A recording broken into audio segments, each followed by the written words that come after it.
गरीब के किचन में जादुई बर्तन। दोपहर के लगभग 12 बजे हुए थे। महेश पूरी मेहनत से अपने खेत पर काम कर रहा था कि तभी उसे नीम के पेड़ के पास एक हंस घायल पड़ा हुआ दिखाई देता है। अरे ये तो एक हंस है, इसके पाँव से तो कितना खून बह रहा है। आओ मैं तुम्हारी मदद करता हूँ। महेश हंस के पैर पर पट्टी बांध देता है। तभी हंस बोलने लग जाता है, तुमने मेरे घाव पर पट्टी की, मुझे ठीक किया, मैं तुम्हारा ये एहसान कभी नहीं भूलूंगी। ये क्या, तुम तो बोल सकती हो? हाँ, मैं एक जादुई हंस हूँ। अब मैं चलती हूँ, मैं तुम्हारी मदद करने जरूर आऊंगी। हंस उड़ जाती है। फिर महेश काम करके अपने घर लौट आता है। अरे नेहा, कुछ खाने को दे दो। ये लीजिए। ये क्या, आज खाने में बस यही है, ये रूखी रोटी? हाँ, घर का राशन खत्म हो गया है, अभी के लिए तो ये है भी, लेकिन कल क्या खाएंगे? मैं सारा दिन खेतों पर मेहनत करता हूँ, लेकिन सूखा पड़ने की वजह से सारी फसल जल जाती है। नेहा और महेश आपस में बात ही कर रहे होते हैं कि तभी उनके दरवाजे पर कोई दस्तक देता है। आ रही हूँ। नेहा के दरवाजा खोलते ही उसे सामने एक खूबसूरत लड़की खड़ी हुई दिखाई देती है। उसका रंग बिल्कुल हंस की तरह सफेद था और वो सफेद रंग के ही कपड़े पहने हुए थी, जो मैले होकर थोड़े काले पड़ गए थे। तुम कौन हो? मेरा नाम चीची है, मैं एक यात्री हूँ, मैं अपने शहर जा रही हूँ। क्या आप मुझे कुछ दिनों के लिए अपने घर में जगह दे सकती हैं? बहुत भूख भी लगी है। गरीब होते हुए भी नेहा और महेश बहुत दयालु थे। महेश और नेहा अपना खाना चीची को दे देते हैं और वो चीची को अपने घर में रुकने की भी इजाजत दे देते हैं। तुम इस कमरे में सो जाना। और आप कहाँ सोएंगे? हम यहाँ आंगन में सो जाएंगे, तुम फिक्र मत करो और आराम करो। अच्छा ठीक है, लेकिन मेरी आपसे एक गुजारिश है। बोलो। यही कि चाहे कुछ भी हो, आप दरवाजा खोलकर मत देखना। आधी रात हो जाती है। नेहा और महेश सो चुके थे कि तभी चीची रात को जाग जाती है और खिड़की से उन्हें देखते हुए कहती है, ये लोग कितने अच्छे हैं, मेरी भूख मिटाने के लिए ये खुद भूखे सो गए, मुझे भी इनके लिए कुछ करना चाहिए। ऐसा कहकर चीची उनकी रसोई में चली जाती है और जैसे ही चांद की रोशनी उस पर पड़ती है तो उसका रंग चांदी की तरह चमकने लग जाता है। आज वही रात है, पूरे चांद की रात। ऐसा कहकर चीची धीमी आवाज में एक मंत्र का जाप करने लग जाती है और देखते ही देखते रसोई के सारे बर्तन जादुई बर्तनों में बदल जाते हैं। रानी की जय, आपने हमें क्यों याद किया? मैं आपके लिए कुछ भी करने को तैयार हूँ रानी साहिबा। मुझ में कुछ भी पकाओ, वो बहुत जल्दी और बहुत स्वादिष्ट पकेगा। मैं तुम सभी को जादुई होने का वरदान देती हूँ। ये नमक कसम खाता है अपनी रानी की कि मैं अपना फर्ज अच्छे से निभाऊंगा। बहुत अच्छे, ध्यान रखना। मैं वैसे तीखी हूँ पर दिल की बड़ी मीठी हूँ, मैं भी अपना काम अच्छे से करूंगी। चीची किचन से कमरे में चली जाती है। चीची के कमरे में पहुंचने पर कमरे से आवाज आने लगती है। ये कैसी आवाज आ रही है? ये तो चीची के कमरे से आ रही है। अरे सो जाओ। मैं कैसे सो जाऊं? एक लड़की जिसे हम जानते तक नहीं, उसके कमरे से अजीब सी आवाज आ रही है और आप कह रहे हैं कि मैं सो जाऊं? अच्छा ठीक है, तो देख लेते हैं ना। महेश दरवाजा खोल देता है और अंदर जो था उसे देखकर महेश और नेहा दोनों के ही होश उड़ जाते हैं। तुम तो वही हो? हे भगवान, ये सब क्या है? दरवाजा खोलते ही उन्हें एक हंस दिखाई देता है जो चांद की रोशनी में चांद की तरह चमक रहा था और वो वही हंस था जिसकी महेश ने मदद की थी। तुमने अपना वादा तोड़ दिया, तुमने दरवाजा खोल दिया। मैं यहाँ तुम्हारी मदद के लिए आई थी क्योंकि तुमने मेरी मदद की थी, लेकिन तुमने मेरा असली रूप देख लिया। अब मुझे जाना होगा, अलविदा। चीची उड़ जाती है और महेश और नेहा वहीं खड़े उसे देखते रह जाते हैं। अगली सुबह जब नेहा रसोई में जाती है तो वो हैरान हो जाती है।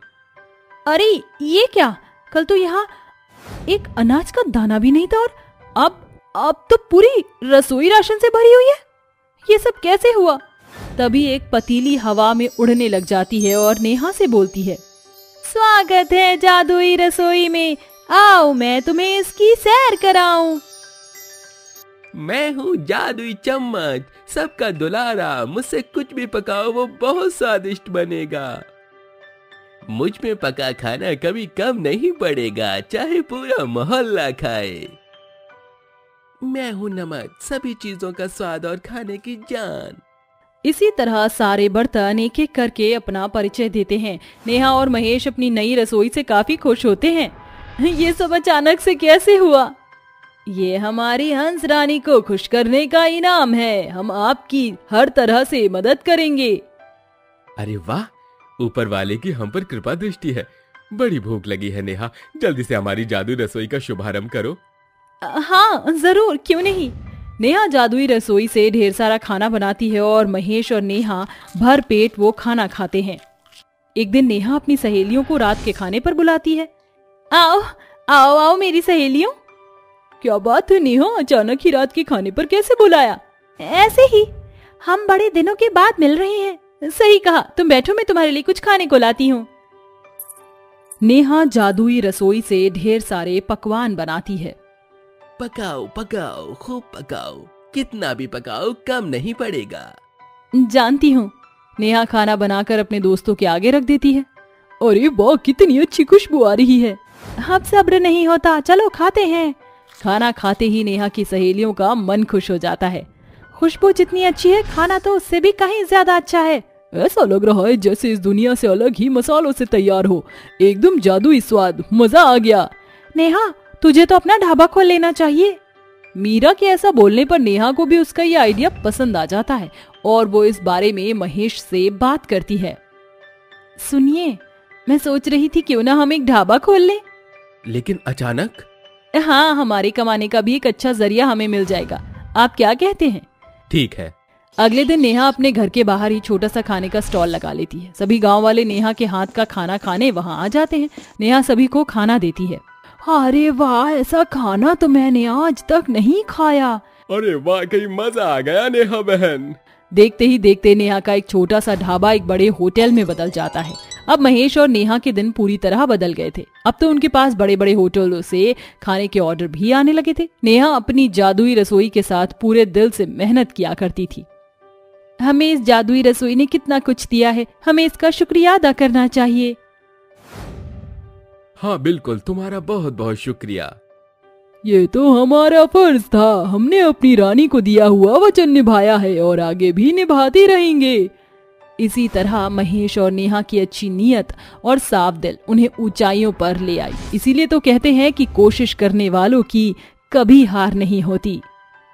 गोमती बहुत ही गरीब थी। उम्र के बढ़ते पैमाने पर ही वह बड़े लोगों के घरों में बर्तन चौका करके अपनी 3 बहुओं और पोते पोतियों का पेट पाल रही थी। उसकी मालकिन दिव्या बहुत ही खड़ूस थी। वह किसी न किसी बहाने से उस गरीब के पैसे से कटौती कर ही लिया करती थी। ये लो गोमती मौसी, आपका इस महीने का हिसाब 800 रुपए। मगर मालकिन, मेरी पगार तो 1500 रुपए है, 700 रुपए कम है। अच्छा, तो अब आप 700 का लेखा जोखा लेंगी? और महीने भर आप जो लेट लतीफ हुई हैं उसका क्या? हाँ, तुम गरीब होते ही ऐसे हो, पाई पाई के पीछे खिटपिट करना खूब आता है तुम्हें। वैसे मैंने कल से दूसरी बाई को बुलाया है। मगर क्यों मालकिन? क्योंकि अब आपके कामों में बिल्कुल बारीकी नहीं। घंटा भर तो आपको बर्तन घिसने में लगता है और झाड़ू पोछे के पीछे आप सारा दिन खपा देती हो। अब मेरा घर बख्श दो। काम छूट जाने के डर भर से गरीब गोमती की आंखों के आगे अपनी बहू और बच्चों का उदास चेहरा नाचने लगता है, जिस पर गोमती गिड़गिड़ाती हुई कहती है, नहीं नहीं मालकिन, मुझ गरीब पर ऐसा गजब मत ढाइए। अगर आप मुझे काम से निकाल देंगे तो मेरे घर परिवार में दाने दाने पर आफत छा जाएगा। अरे मैंने तुझ गरीब का ठेका थोड़े लिया है, चल फुट यहाँ से। हाँ। इसके बाद अमीर दिव्या गरीब गोमती को घर से घसीट कर निकाल फेंकती है। गोमती एक सुनसान रास्ते पर बैठकर दिन भर रो रो कर बिता देती है। हे भगवान, अब कैसे जलेगा मुझ गरीब के घर का चूल्हा? एक ही तो आस थी मुझ गरीब की, वो भी तूने मुझसे छीन ली। कुछ ही दिन में होली आने वाली है, कैसे पूरी करूंगी अपने पोते पोतियों की ख्वाहिश। शाम ढलता देखकर गोमती घर चली आती है और उसके चौखट पर चढ़ने भर में ही उसके 3 पोते पोती चिंकी, बिट्टू और सोनू गोमती से लिपट जाते हैं। दादी माँ आप आ गए, लाओ तो हमारी रंग और पिचकारियाँ। मगर बच्चों, अभी होली आने में पूरा 1 हफ्ता पड़ा है। वो तो हमें भी पता है दादी माँ, मगर बबलू और गुड्डू तो कई दिनों पहले से ही होली खेल रहे, हमें भी रंग गुब्बारे ला कर दो। अपने नन्हे बच्चों की आंखों में होली की इतनी सारी ख्वाहिश देखकर गोमती की आंखें भर जाती हैं, जिसे देखकर उसकी तीनों बहू सविता, बबीता और तुलसी बोलती है, बच्चों, दादी थकी हारी हुई हैं और तुमने उन्हें आते ही तंग करना शुरू कर दिया। चिंकी, सोनू, मैंने तुम्हें सुलेख लिखने को दिया था ना, जाओ उसे पूरा करो। जैसे ही बच्चे कमरे में जाते हैं, तुलसी जो तीनों बहुओं में सबसे बड़ी थी वो बोली, क्या बात है माँ जी, आप कुछ परेशान लग रही हैं। गोमती अपनी बहू को सारा वाकया बताती है, जिसे तीनों बहू भी दुख से भर जाती हैं, मगर उन्होंने हालातों से हार मान जाना नहीं सीखा था। माँ जी, जो होता है अच्छे के लिए होता है, क्या पता आपके काम छूट जाने के पीछे हम गरीब सास बहू के खातिर इसमें कोई अच्छाई छुपी हुई हो। हाँ माँ जी, वैसे भी आपकी हर दिन उम्र ढलती जा रही है, और सच कहे माँ जी तो आपको गैरों के घर जूठे बर्तन मांजने हम बहुओं को बहुत खटकता है। मगर बहू, जिस गरीबी में हम जी रहे हैं उसमें दूसरे के घर चौका बर्तन करने के बजाय कोई चारा भी तो नहीं है। माँ जी, होली आने वाली है, क्यों ना हम सास बहू रंग बना कर बेचे, क्या पता ये होली का त्योहार हम सास बहू की हालत ठीक कर दे। सविता की बातों में गोमती और उसकी दोनों बहुएं सम्मति बांधती हैं और चारों सास बहू दिन रात होली के रंग बनाती। सविता, बबीता, अगर हम चारों जन रंग ही मनाएंगे तो बात नहीं बनेगी। मैं और माँ जी रंग बनाएंगे और तुम इन्हें बाजार में बेचना। हाँ, ये सही रहेगा। इसके बाद सविता और बबीता टोकरी में रंग के पैकेट भरकर उन्हें बाजार में बेचने निकल जाती हैं। गुलाल ले लो, नीले पीले गुलाबी गुलाल ले लो, दाम में कम क्वालिटी में दाम, आओ आओ आओ, 10 रुपए में एक पैकेट। सस्ती दर देखकर खूब सारे ग्राहक उनसे गुलाल खरीदते हैं। ऐसे ही दिन बीतते गए, जिससे गांव बाजार में होली की होड़ मच गई। अब बाजार के साथ साथ गांव में भी सास बहू के बनाए गुलाल की खूब खरीदारी हुई, जिससे गोमती और उसकी बहुओं को 4 गुनी आमदनी हुई। देखिए माँ जी, हम सास बहू के रंग गुलाल पूरे गांव में छा गए हैं। हाँ बहू, अब हम भी खूब अच्छे से होली मनाएंगे। अगले ही दिन होली थी। गोमती अपनी बहू और बच्चों के साथ बाजार चल पड़ी। बाजार में बड़ी चहल पहल छाई हुई थी। किसी के ठेले रंग से ठक्कम ठेल भरे थे तो कई सारे ग्राहक गुब्बारे पिचकारी खरीद रहे थे, जिसे देख तीनों बच्चों की आंखें चमक उठी। देख चिंकी, ये पिचकारी कितनी प्यारी लग रही है ना, मैं तो दादी माँ ये पीली वाली पिचकारी खरीदवाऊंगा। अरे सोनू, दादी माँ जो दिलाए वो ले लेना, हम गरीब हैं, अगर सारे पैसे होली पर ही उड़ा देंगे तो होली के बाद क्या होगा। बिट्टू की बात सुनकर गोमती की आंखें भर आई। उसने बिट्टू का सर सहलाकर कहा, बिट्टू, अब हालत हमारे बस में है, इस बार हम भी अमीरों वाली होली खेलेंगे। ये सुनकर बिट्टू के चेहरे पर होली का बड़ा हर्ष छा गया। बिट्टू गोमती का सबसे बड़ा पोता था। उसकी उम्र 12 साल थी। उसने जब से होश संभाला था उसने होली की खुशी मनाई ही नहीं थी, कारण पैसे की तंगी थी। गोमती ने अपने तीनों पोते पोतियों को महंगी पिचकारियां और खूब सारे रंग गुलाल और गुब्बारे दिलाए। साथ ही उनके लिए नीले पीले कपड़े भी खरीदे, जिसे देख बच्चों की खुशी का ठिकाना ही नहीं था। शुक्रिया दादी माँ, आपने मुझे इतनी सुंदर फ्रॉक दिलाई, अब बहुत अच्छी है। हाँ दादी माँ, मुझे अभी इस सुंदर सी शर्ट जीन्स दिलाने के लिए शुक्रिया। अपने पोते पोतियों के चेहरे खिले हुए देखकर खुशी के मारे तीनों बहुओं का दिल भर आया। अरे क्या बात है बहुओं, तुम्हारी आंखों में आंसू क्यों हैं? खुशी के आंसू हैं माँ जी, इस बार हम गरीब भी इतनी धूमधाम से होली जो मना रहे हैं। चलिए अब घर चलते हैं। अरे ऐसे कैसे बहू, चलो आओ मेरे साथ। सास अपनी तीनों बहुओं के साथ साड़ियों के बड़े से शोरूम में आती है। अरे जी कहिए माता जी, कैसी साड़ी दिखाऊं? बनारसी, सिलिकॉन या जॉर्जेट या नेट की साड़ी दिखाऊं?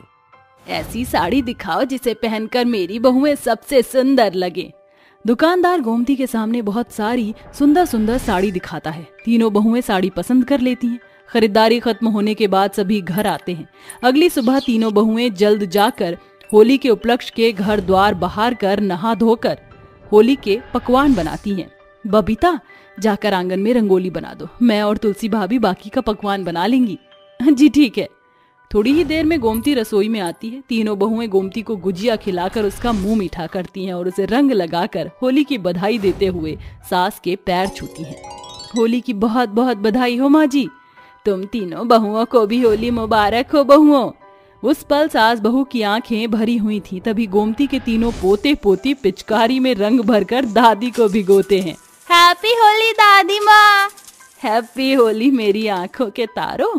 जाओ जी भरकर होली खेलो। चलो बहू हम भी होली खेलते हैं।